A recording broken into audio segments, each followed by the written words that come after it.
ناظرین، پروگرام میں ایک بار پھر آپ کو خوش آمدید کہتا ہوں، اور میرے ساتھ اسٹوڈیو میں آج جو موجود ہیں حضرت علامہ مولانا مفتی عابد مبارک صاحب، جو کہ تنظیم المساجد پاکستان کے صدر ہیں۔ ہماری خوش قسمتی ہے ہمارے ساتھ اسٹوڈیو میں موجود ہیں۔ مفتی صاحب، میں آپ کو خوش آمدید کہتا ہوں۔ جزاک اللہ جزاک اللہ۔ میرے دوسرے مہمان فیصل آباد سے تشریف لائے ہیں حضرت علامہ مولانا توحید اجمل صاحب، جو کہ جامعۃ المصطفیٰ فیصل آباد سے تعلق رکھتے ہیں۔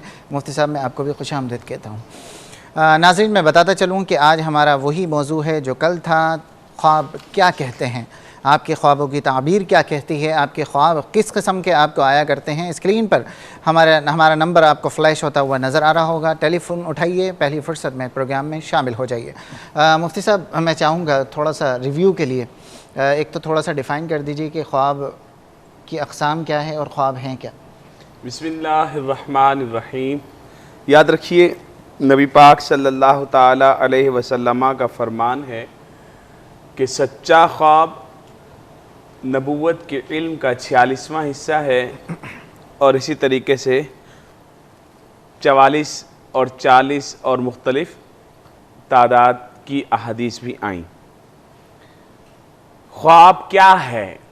خواب ہے انسان کی ظاہری آنکھوں کا بند ہو کر دل کی آنکھوں کا کھل جانا، اور پھر رب العزت کی طرف سے اسے، اگر وہ نیک شخص ہے تو بہت سی چیزوں کی بشارتیں، اور اگر شیطان اس پر غالب ہے تو اس کو ڈرانا۔ یہ سب اس کو اس عالم خواب میں نظر آتا ہے۔ جو اس کے ساتھ ہو چکا ہے وہ بھی کبھی پلٹ کر آتا ہے، جو اس دن ہوا ہے کبھی وہ بھی آتا ہے، اور جو آئندہ ہونے والا ہوتا ہے اللہ کی طرف سے اس کے لیے کبھی خوشخبری، کبھی تنبیہ، کبھی اشارہ، کبھی کسی بات سے روکنا، یہ سب خواب کے ذریعے آتا ہے۔ انبیاء علیہ السلام کو بھی خواب آئے، حضرت سیدنا یوسف علیہ السلام کو خواب آئے۔ انہوں نے اپنے ابا جان کو کہا، اے ابا جان، میں نے خواب دیکھا ہے، 11 ستارے ہیں، مجھے سجدہ کرتے ہیں۔ اسی طریقے سے حضرت ابراہیم علیہ السلام کو خواب آیا کہ وہ اللہ کی راہ میں اپنے بیٹے کی قربانی دے رہے ہیں۔ اسی طریقے سے دیگر انبیاء علیہ السلام کو خواب آئے، صحابہ اکرام کو خواب آیا، سیدنا عمر فاروق رضی اللہ تعالیٰ عنہ کو تو یہ آذان کا سلسلہ جاری ہوا۔ صحابہ اکرام کو خواب آئے، تابعین کو خواب آئے، تبع تابعین کو خواب آئے۔ جناب من، یہ خواب کا سلسلہ جاری رہے گا۔ نبی پاک صلی اللہ علیہ وسلم نے فرمایا وحی کا سلسلہ ختم ہو جائے گا، مبشرات کا جاری رہے گا، بشارتوں کا جاری رہے گا۔ خواب کی اقسام 4 کی جاتی ہیں، بڑی 2 ہیں، ایک وہ جو من جانب اللہ ہو، اور ایک وہ جو من جانب الشیطان۔ من جانب اللہ ہوتی ہے، کسی بات کی خوشخبری دی جا رہی ہوتی ہے، کسی بات سے روکا جا رہا ہوتا ہے، بندے یہ کام نہ کرنا ورنہ نقصان ہو جائے گا۔ جس طرح استخارے میں ہمیں نظر آ جاتا ہے، اشارے مل جاتے ہیں۔ اچھا کام اگر اس کے حق میں ہوتا ہے تو اسے سبز باغ نظر آتے ہیں، اسے ہوا میں اڑتا ہوا نظر آتا ہے، دودھ پیتا نظر آتا ہے، اور روشنی نظر آتی ہے۔ اگر اس کے حق میں برا ہوتا ہے تو اس کے لیے سیاہی، خون اور دیگر ایسی بری چیزیں نظر آتی ہیں۔ ٹھیک، پروگرام کے پہلے کالر کو شامل کرتے ہیں، دیکھتے ہیں کون سائل ہیں اور ہم سے کیا سوال کرنا چاہیں گے۔ السلام علیکم۔ السلام علیکم۔ وعلیکم السلام۔ کون اور کہاں سے بات کر رہی ہیں؟ جی بھائی، میرا نام ممتاز ہے، میں کراچی سے۔ جی فرمائیے۔ مجھے یہ معلوم کرنا تھا کہ مجھے جب بھی مطلب اکثر خواب میں مدینہ منورہ نظر آتا ہے عمرہ کرتے ہوئے، ماشاءاللہ، اور خانہ کعبہ۔ ایک بار میں نے حضرت امام حسین کو بھی دیکھا، مولا علی مشفق کشا کو بھی دیکھا، سرکار کائنات دو عالم کو بھی دیکھا۔ میں نے جب کسی کو یہ بات بتائی تو انہوں نے مجھے بولا آپ نفسیاتی مریض ہو، اور ایسا نہیں ہوتا ہے۔ اور مجھے کھلی آنکھوں سے بھی نظر آتا ہے۔ جیسے مجھے بہت شوق ہے، ابھی مجھے پھر عمرے اعتکاف میں بیٹھنا ہے، تو مجھے ہر سال بڑا وہ ہوتا ہے کہ اللہ کی کیسے وسائل کرے کہ میں اپنی والدین کو عمرہ کرا سکوں۔ تو مجھے ایسا لگتا ہے کہ جیسے میرے آگے سامنے مدینہ، میرے سامنے مدینے کے اندر ہوں اور عمرہ کر رہے ہیں، لیکن آج تک مجھے وہاں جانا نصیب نہیں ہوا ہے۔ ٹھیک ہے، بہت شکریہ۔ آپ نماز و قرآن کی پابندی کرتی ہیں، قرآن پڑھتی ہیں، نماز پڑھتی ہیں پابندی سے؟ جی ہاں۔ اچھا ٹھیک ہے، بہت شکریہ سسٹر، آپ نے کال کی، آپ نے اپنا خواب ہمارے ساتھ شیئر کیا۔ مفتی صاحب، میں آپ کی جانب آؤں گا اور جاننا چاہوں گا کہ خوابوں کی تعبیر ایک تو پہلے یہ بتا دیجئے کہ پوچھنا کس سے چاہیے، اور کیا ہم اپنا خواب کسی کو بھی بتا سکتے ہیں، اس سے پوچھ سکتے ہیں، اس سے ڈسکس کر سکتے ہیں؟ خوابوں کی تعبیر کے بارے میں نبی کریم صلی اللہ تعالیٰ علیہ وسلم نے فرمایا، احادیث مبارکہ کے اندر بھی اس کا بیان آیا کہ آپ صلی اللہ علیہ وسلم نے فرمایا اگر تو خواب اچھا ہو تو اس کو بیان کرو دوسروں کو سامنے،